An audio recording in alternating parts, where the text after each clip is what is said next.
Hello guys, in today's video I'm gonna show you how to manage who can make you a member of their private server on your account on Roblox. Easy and quick.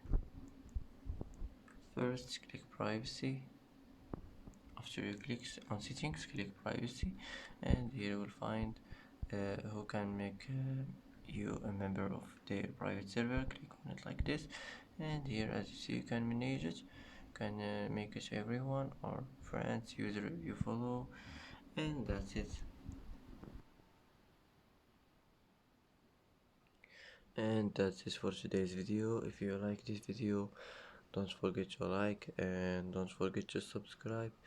I hope this video is helpful for you, and thanks for watching until the end, and see you in the next video.